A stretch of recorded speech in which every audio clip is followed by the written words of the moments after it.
What do you think? I mean, the ad. I mean, it's impossible to get into the minds of people like Holder and those people who sort of subscribe to this theory. And just for a moment, let's give them the benefit of the doubt that they actually think they're doing something.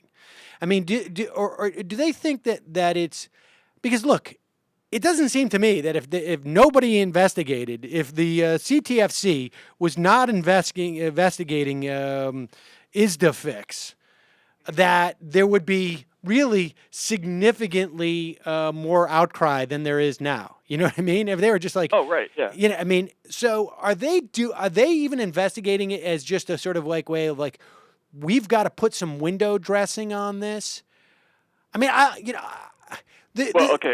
I have the answer to that is I think there's a lot of back and forth within all these different regulating agencies and within the Justice Department. You still have real cops Right. working in all of these places, and a lot of them are really aggressive and they want to do these cases. And I think even a lot of times the prosecutors who are in charge of these cases, they really want to do these cases, but there are other factors. They're not getting as many resources as they could have beforehand. It's incredibly difficult to pursue these cases because you have a well-funded adversary who will Right. string it out forever, and you're under a lot of pressure internally to get convictions. So just in terms of allocation of resources, it doesn't always make sense to go after these guys. And so they start internalizing all these reasons why not to go forward. And by the time they've worked it all out in their heads, it makes sense to them. Let's just take a lot of money, call it a victory, and then move on, and we'll justify it on the grounds that, hey, we're doing the best that we can, we got something, and we're not costing any jobs, which makes sense, except in the context of what happens to everybody else in the rest of America when they get charged with a crime. Right. Because, other people go to a real jail for doing things a lot less serious. And I think they're out of touch with that. I think that's the problem. This is one of those cases where the guy sitting in the office knows that his boss is never going to come down and say, shame on you for only getting $400 million from this bank, as opposed to Right. sending him to jail. They're going to say, good luck, congratulations, whereas they know that they're never going to hear, other than Matt Taibbi, who's going to hold me to account for just doing $400 million. Right. Yeah, no, I mean, obviously and I've met some of these people. There are some people who work in these offices who are like old school, just hate crooks of all stripes kinds of detectives and investigators. And when they see these rich guys doing X, Y, and Z, there are people in there who just have a burning desire to put handcuffs on them and throw them in jail. And those people are upset, but they're not the decision makers. Right. And the higher ranks of the Justice Department and these regulating agencies are not peopled by people like that. They're run by people like Mary Jo White and Bob Khuzami and other people who worked as defense lawyers for these same companies. So they have a tendency to sympathize much more with this particular kind of defendant as opposed to your drug dealer or your car thief or whoever who doesn't get any sympathy at all and just gets the full, foot in the back treatment, which is just a completely different style of law enforcement. This whole thing, my buddy Ross Broccoli made a movie about, it was now, I guess, almost 15 years ago. I don't know if he even actually ever finished it or he did, but it was basically about a guy from the Justice Department who got the job because his dad was a former FBI hero. And he was sent out to Nebraska to follow some other guy who was half building houses on other people's land. And he would just go in, he would promise everybody that they would get paid. He would pick a piece of land that he knew that the owner was sort of absentee. They'd build half a house. The owner would show up and say, what's going on here? He would leave town, never making any money, the owner of the land would go, wow, this is a half-built house. I've got a half-built house here. I'm just going to build the rest of it and sell it in this real estate boom. And no one cared.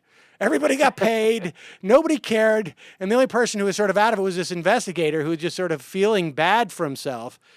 And I just wonder like how this ends, because unfortunately in Broccoli's movie it turned out that it was just the aliens who were really in favor of getting rid of cornfields in Nebraska that were behind all of this. So I don't know how this ends, but I mean, is there enough sort of like, broad-based, I mean, is there, it just seems like this is the system is, it goes into the black box. It's all rigged, but as long as nobody really sort of decides that's problematic, everybody's just sort of going to get paid off or they're going to lose. It's just whatever. You don't know how much it costs to fix your sink if you're not a plumber. Right. And right. I mean, how does this end? I mean, we just lose all, we just slowly push out anybody in the Justice Department who cares about this stuff. I mean, what happens? Yeah, I don't know. I mean, I think one of the problems is that the public just generally they don't realize what a radical idea collateral consequences is, because we've just never had a system before where law enforcement says some people can't be prosecuted because they're too important, and other people, which automatically means, of course, that there are other people who are unimportant enough to be prosecuted. So we've created this kind of national sorting system where we're dividing people up into categories, and unless people recognize how crazy that is, and there are some people in the government who are worried about it. There are senators who are worried about it, but I just think that it's kind of a key moment, because if these settlements stand and this doctrine, this collateral consequences doctrine, continues to sort of function this way, then it's going to become institutionalized. It already has sort of become institutionalized.